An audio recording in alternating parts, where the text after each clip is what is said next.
बच्चों, हिंदी भाषा व्याकरण संबंधी आज हम लोग नए वीडियो में सार्थक शब्दों के प्रमुख रूपों के बारे में पढ़ेंगे कि सार्थक शब्द के कितने रूप हैं। सबसे पहले हम लोग क्या पढ़ते हैं, एकार्थक शब्द। सार्थक शब्दों को 4 भागों में डिवाइड किया गया है, बांटा गया है, विभाजित किया गया है, जिसमें हम लोग सबसे पहले एकार्थक शब्दों के बारे में पढ़ेंगे कि एकार्थक शब्द किसे कहते हैं। जिन शब्दों के केवल एक ही अर्थ होते हों, निश्चित अर्थ जो देता हो, ऐसे शब्द जो एक निश्चित अर्थ देता हो उसे हम एकार्थी शब्द या एकार्थक शब्द कहते हैं। जैसे लोहा है, संगीत है, गाय है, सोमवार है, ये जितने शब्द लिखे गए हैं या इस तरह के और भी जो शब्द हैं उनके केवल एक ही अर्थ निकलते हैं, इनका कोई अलग से अर्थ नहीं निकलता है। ठीक ना, लोहे को हम लोहा ही कहेंगे, गाय है, सोमवार है, ऐसे जो शब्द हैं वो एकार्थक शब्द कहलाते हैं। ठीक ना, फिर हम लोग इसका जस्ट उल्टा है अनेकार्थक शब्द। ऐसे शब्द जो एक से अधिक अर्थ देते हों, ऐसे शब्द जो एक से अधिक अर्थ देते हों उन्हें हम अनेकार्थी या अनेकार्थक शब्द कहते हैं। उन्हें हम क्या कहते हैं, अनेकार्थी या अनेकार्थक शब्द कहते हैं। क्या एक से अधिक अर्थ देने वाले, एक से अधिक अर्थ देने वाले को अनेकार्थी या अनेकार्थक कहते हैं और एक ही अर्थ को देने वाले को एकार्थी या एकार्थक कहते। हम लोग यहाँ पे देखते हैं काल। काल को हम लोग क्या कहते हैं, समय भी कहते हैं, काल को मृत्यु भी कहते हैं। ठीक ना, यहाँ पर आप देख रहे हो कि काल का 2 अर्थ दे रहा है, एक से अधिक अर्थ हो रहे हैं। ऐसे उत्तर में आप देखो, किसी प्रश्न का हम लोग उत्तर समझते हैं और एक उत्तर दिशा समझते हैं।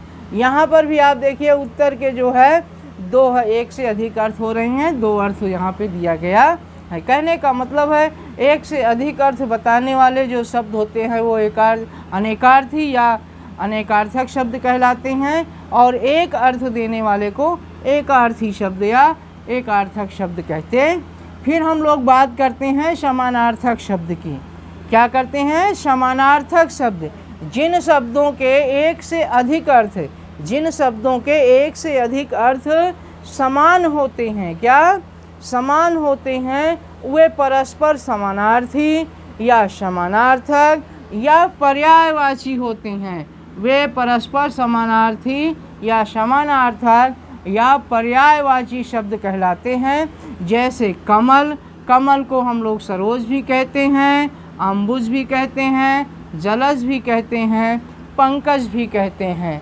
ठीक ना, ऐसे सूर्य के कई पर्यायवाची नाम हैं या समानार्थी शब्द हैं या समानार्थक शब्द। ठीक ना, तो ये बात ध्यान रखना है कि अगर एक से अधिक अर्थ समान अर्थ देने वाले हों तो वो समानार्थी या समानार्थक या उन्हीं को हम लोग पर्यायवाची शब्द कहते हैं। फिर हम लोग बात करते हैं विपरीतार्थक की। किसकी बात करते हैं, विपरीतार्थक शब्द की बात करते। जो शब्द एक दूसरे का उल्टा अर्थ बताते हों, विपरीत अर्थ देते हैं, वे विपरीतार्थक या जो है विलोम शब्द कहलाते हैं। क्या कहलाते हैं, वे विपरीतार्थक या विलोम शब्द कहलाते हैं। जैसे निर्बल को सबल, निर्बल का विलोम शब्द होता है सबल, जय का पराजय होता है, उन्नति का अवनति होता है। इस तरह से और भी जो है शब्द हैं जिन्हें हम विलोम शब्द या विपरीतार्थक शब्द कहते हैं। ठीक ना, तो सार्थक शब्दों को जो है 4 भागों में डिवाइड किया गया था, बांटा गया था। सबसे पहला एकार्थक शब्द जो केवल एक निश्चित अर्थ देते हों, वे एकार्थी या एकार्थक शब्द कहलाते हैं। जैसे संगीत, लोहा, गाय, सोमवार आदि ऐसे शब्द जो एक ही अर्थ देते हों। ठीक ना, अनेकार्थक शब्द एकार्थक का जस्ट उल्टा होता है।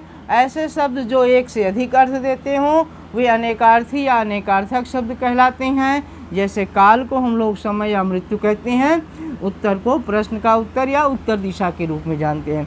समानार्थक को ऐसे शब्द जो एक से अधिक समान अर्थ दें, वे परस्पर समानार्थी या समानार्थक या पर्यायवाची होते हैं। जैसे कमल, सरोज, अम्बुज, जलज, पंकज। फिर हम लोग विपरीतार्थक की बात करते हैं। एक दूसरे का अपोजिट अर्थ यानी विपरीत अर्थ देने वाले शब्द विपरीतार्थक या विलोम शब्द कहलाते।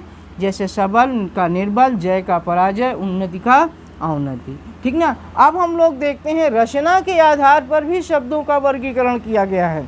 रचना के आधार पर जब शब्दों का वर्गीकरण करते हैं तो इसे हम 3 रूपों में डिवाइड करते हैं, 3 भागों में जो है विभाजित करते हैं। सबसे पहला आता है रूढ़ शब्द।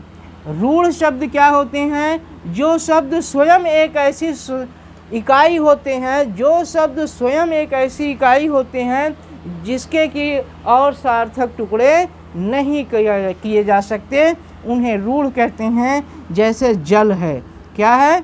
जल है, इसके हम और टुकड़े नहीं कर सकते हैं। मुख हैं, इसके और टुकड़े नहीं कर सकते हैं, और अगर करेंगे भी तो इनका कोई अलग अलग अर्थ नहीं होगा। ठीक ना। ऐसे शब्द जिनके सार्थक टुकड़े ना किए जा सकें, खंड ना किए जा सकें, वे क्या कहलाते हैं? रूढ़ शब्द कहलाते हैं। फिर बात करते हैं यौगिक शब्द की। किसकी बात करते हैं? यौगिक शब्द। यौगिक शब्द किसे कहते हैं? जो रूढ़ शब्द, क्या ये शब्द जब किसी रूढ़ शब्द से मिल करके सार्थक शब्द या शब्दांश के योग से जो शब्द बने होते हैं, किसी रूढ़ शब्द में किसी सार्थक शब्द या शब्दांश से जो शब्द बने होते हैं उन्हें हम क्या कहते हैं? यौगिक शब्द कहते हैं। जैसे बैलगाड़ी है, विद्यालय है, घुड़सवार है। ठीक ना। यहाँ खास बात ये और देखना है कि जब रूढ़ शब्द की जो रचना होती है, रूढ़ शब्द की जो रचना होती है उनका निरर्थक शब्द खंड से होती है। किससे? निरर्थक शब्द खंडों से होती है। कहने का मतलब है रूढ़ शब्दों की रचना निरर्थक शब्द खंडों से होती है, जबकि यौगिक शब्दों की रचना सार्थक शब्द खंडों से होती है। ये विशेष ध्यान देने वाली बात है।